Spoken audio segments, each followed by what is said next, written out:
Hello everyone and welcome to the Quantfelic. So today we'll be solving this awesome question which I got from somewhere as a doubt. So please pause the video and do give it a try. Okay. I hope you're done. Now let's try to solve this. Okay. So first of all, before solving it actually, I'll be telling you what should be the thought process after seeing such questions or any question. Okay. So the question is, there is a series of terms such that t1 equals 1, t2 equals 5 plus 5 square, t3 equals 5 cube plus this, and the list goes on. Now we have to find out t10. We have to find out the t10. So what is visible to you? दिख क्या रहा है question में actually? So if you observe, ये kind of a GP है. Kind of a GP क्या है? GP ही है, but it's bit scattered. Bit scattered I mean एक continuity नहीं है, like किसी भी एक क्वेश्चन में किसी भी एक पार्ट में ऐसे करके एक साथ नहीं है, स्कैटर्ड जीपी है. ठीक है, तो अगर हमें sum of GP formula apply भी करना होगा तो इतने छोटे वैल्यूज़ के लिए, for such small values we won't be able to use the GP sum of GP formula. Okay, so how can we get them all together? By adding all of them. Okay, now see, we need to get the value of t10. So what can we do is, we can do is since इतना तो समझ में आएगा कि we have to add this. I already told you the reason. वो scattered है, उसे एक साथ लाने के लिए सभी को एक साथ एक्यूमुलेट करने के लिए हमें ऐड करना होगा. ठीक है, तो we need to get the value of t10. So what can be done? क्या सोच सकते हो? सो सी, अगर हम सब ऐड कर दें t1 t2 till t10 add कर दें, ठीक है, तो विल गेट सम वैल्यू. अब ऐसे ही अगर हम t1 t2 till t9 add कर दें, right, will again get some value. और अगर हम दोनों सब्ट्रैक्ट कर दें तो if you carefully observe, t1 से लेकर t9 तो दोनों में कॉमन है. सो अगर हम दोनों सब्ट्रैक्ट करेंगे तो ये सारी वैल्यूज कैंसिल हो जाएगी and will be left with t10.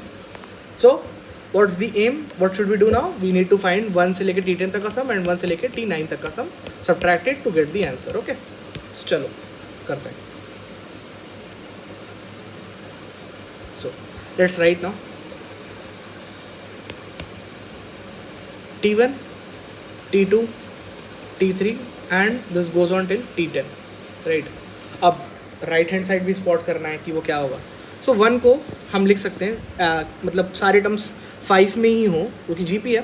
So we can write 1 as 5 to the power 0, 5 to the power 0 plus this is t1, t2 is 5 plus 5 square, 5 square and it goes on. Now we to spot कि last term होगा क्या.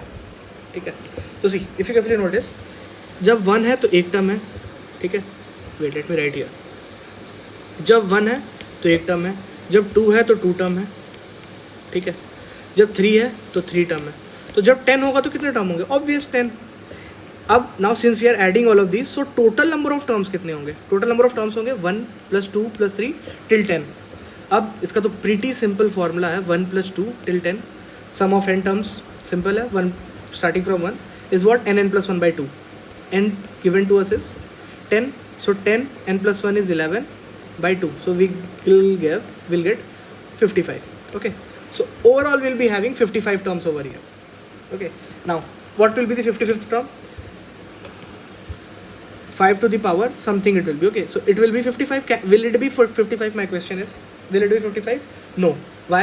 Because we need total 55 terms. Okay, RGP is starting from 5 to the power 0. It isn't starting from 5 to the power 1. Because see, अगर हम यहाँ 0 लिख दिया, ठीक है, यहाँ 0 और हमने लास्ट टर्म 55 ले लिया, तो टोटल नंबर ऑफ टर्म्स क्या होंगे? सिंपल है, last term that is 55, first term minus +1, because formula होता है ना an equal to a plus n minus 1 into D. Common difference is 1 over here, so you can directly write an minus a plus 1 equal to n, right. तो अगर हम यही formula यहाँ apply करें तो कितने नंबर ऑफ टर्म्स आते हैं? अगर हम लास्ट टर्म 55 ले रहे हैं तो 55 माइनस 0 + 1 56 टर्म्स आ गए. बट हमारे पास तो 55 टर्म्स है, so this won't be 55, this will be 54. So the last term will be 54. ठीक है, ये t10 तक हो गया. Exact same logic will be using to find out till t9.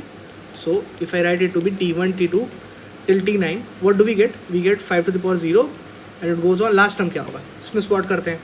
9 मतलब 9 × 10/2 sum of AP formula, sum of n consecutive terms. So 9 5 45, but since we know it's starting from 5 to the power 0, so last term will be 5 to the power 44. So last term हो गया 5 to the power 44. Now when we cancel both, we know that all these values will get cancelled except the t10 in the LHS.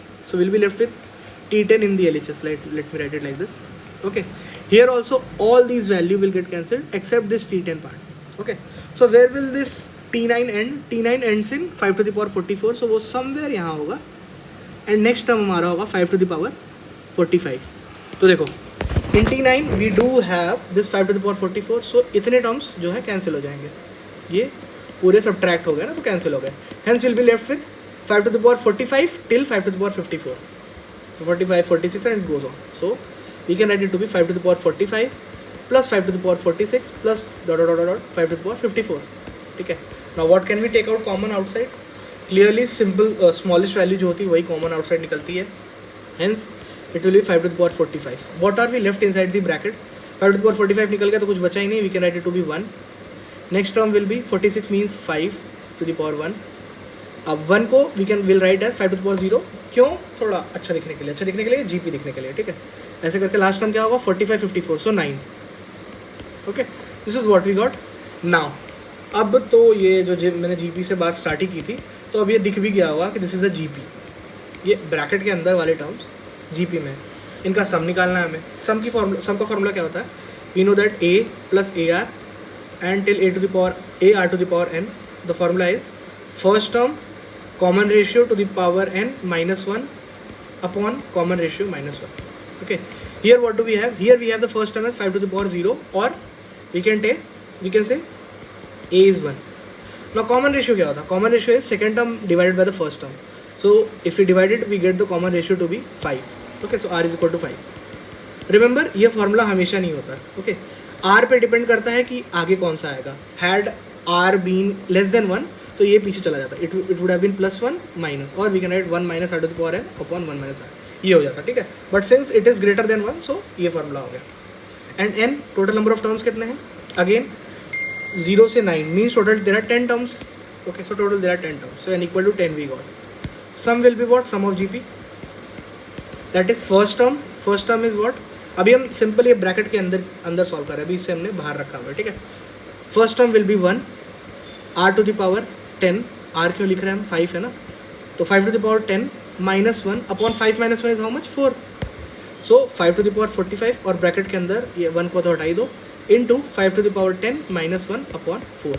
Okay, तो ये आया हमारा solve कर. ये हमारा solve करके आया T10 की value, which is the option. So option 3 is the answer to this. Okay, I hope you understood it well. Thank you.